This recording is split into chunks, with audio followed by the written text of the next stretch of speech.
can. You're not wrong. And with a Rakan helping you out as well, I like the idea that they've got some semblance of dive. Jace can even get in the mix as well. I really don't hate this. I also love where the Here we go. Tianjun using the thrill of the hunt, trying to leap onto Cream. The shockwave's there, and here comes Kanavi. Tianjun healing up for quite a bit, but he's going to flash for flash, and Kanavi will pick up first blood. Perfectly executed in that mid lane. Cream. Those grubs, and they're starting them up. I don't know if there's anything WE can do. Well, the hunt is active. Vampire wants to get in, but Karis is just on the other side of the wall right now. Here we go. Vampire going to go in, land the knock-up. They're trying to do as much damage as they can to Cream. Members are so low, and flying over is Kanavi to scare one kill. Big shockwave lands onto 3, and now Tianjun is the next target. He will fall, and now they're going for Taeyu next. He's down 2. Karis, as you mentioned, can't pick up the pieces. It's a triple kill for Kanavi. Jungle dominance, at least, for this game number 1. And this turret is certainly going to fall. 5 grubs for TES means that they're going to eat this one up pretty cleanly, and they're going to pick up their feats of strength.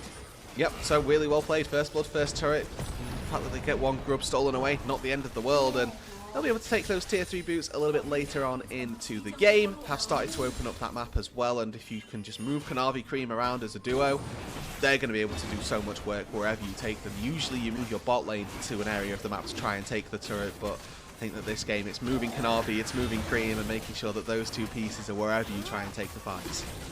Now, there's a question I have for you, because all that thought is Jackie Love has the Valkyrie out. So I was saying, well played Valkyrie there. There's quite the incentive to focus yourself on that top side and try to keep those grubs in your back pocket. And the fact that we're seeing games, I don't think necessarily get faster, but a lot more geared toward this top side of the rift. Crisp is maybe caught.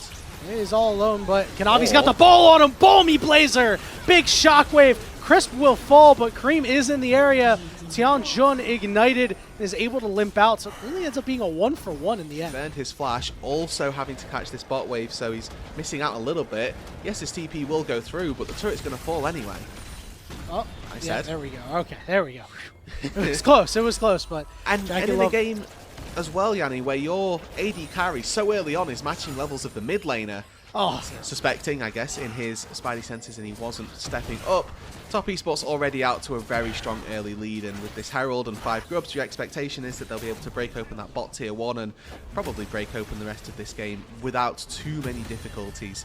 For WE, their hope is that the game doesn't end in the next 10-15 minutes and that they can get some items on Taeyu and get some items and evolutions on Karis. Hope that they can scale, hope that they can be late game menaces, late game phenoms, but currently it's looking pretty rough. It's going to be so hard just because Kanavi and Cream have this incredibly easy to execute go button, you know, with the Rift Herald as well. I mean, you know, sometimes you're saying, hey, we're going to drop a Rift Herald in, you know, X lane just to get this outer turret, but I think that TES probably have grander plans for that. I would expect so. If that was where the ball stopped for TES, we'd maybe be just a little bit disappointed, but you can already see the fact that Jackie Love is the furthest member up on his team. He's Valkyrieing forward into the engaged support. Really a good commentary on how this game is going. But we've got a Drake spawning, and now Kanavi's caught. They're going to chase him down. He's going to turn out the lights, holding the shockwave here, trying to do something. Hit a couple of members. Crisp will catch Karis, and Jackie Love and Kanavi will be able to clean him up on the backside. It's just a matter of how long it's actually going to take. Kanavi will chop him down. Tianjun will be chased down by Crisp. Cream gets his first of the game. And that's just how the cookie crumbles for WE. Yeah, I don't know if it came across, but the word caught there was definitely in air quotes for Kanavi, because really more of a bait and switch sort of lured in WE, and they did end up falling for the bait, not able to take down what is a very high bounty at this stage on Kanavi's head. But with all of those grubs as well that spawn out of the Rift Herald, very easy to take down this bot tier 2. Maybe can even look for a little bit extra. How was your driving? It's looking pretty good here. Bang! Kanavi slams that one right in and is going to spell shield Vampire's knockup, so he'll be able to limp out while his bot lane takes the mid-inner turret. And seeing what the enemy carries are going to look like. Picked 2 immobile AD carries versus Nocturne or Blind. They've taken Nocturne Orianna and top of Rakan to push down the tier 3 turrets. That's going to be even better. I think that what we can see as well, and I think a bit of an adaptation for some teams, is leaving Atakan up, especially when they're ahead. If you get Atakan buff plus Baron at the same time. On a ball as Atakan drops below 6,000 HP. Just trying to get the tether off and have him do as much damage as possible to TES. This is sapping their resists here. For WE, this might be the best chance they get, but Vampire's been marked. Yeah, he's off to the side trying to do what he can.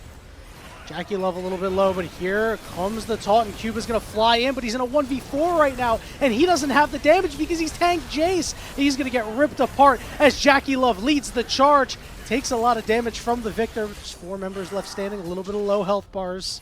Able to do so.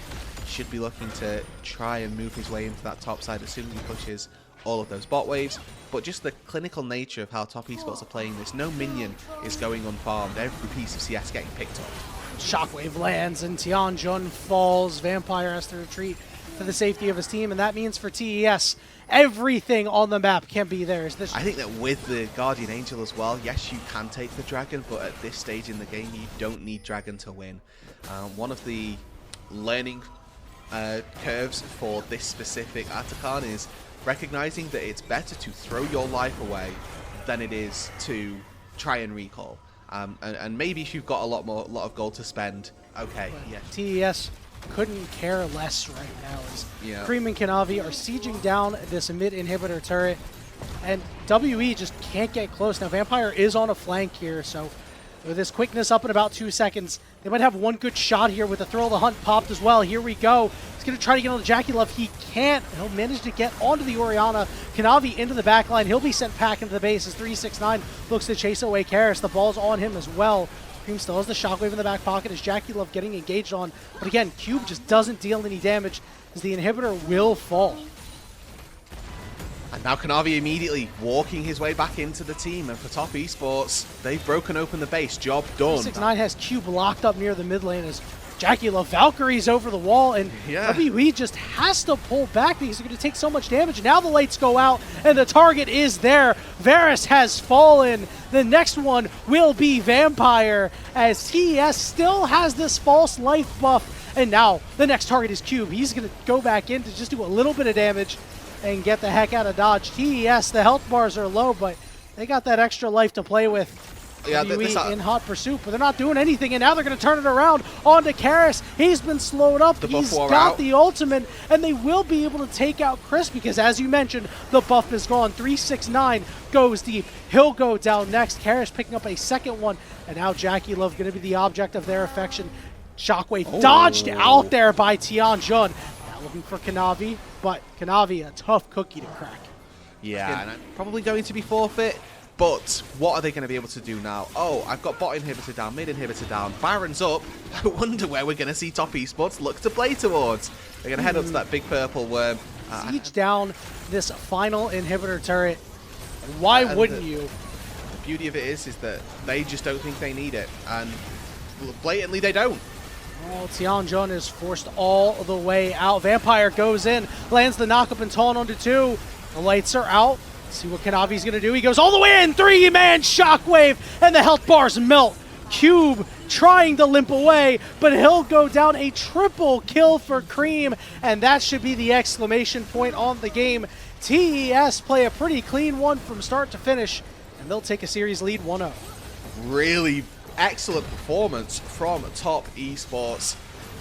Beginning to end, they knew exactly what they needed to do, and for a opening bout in LPL Split 1. These were some of the best highlights from today's matchup. Which moment was your favorite? Let me know in the comment section below. This is OP, and I'll see you tomorrow. Take care.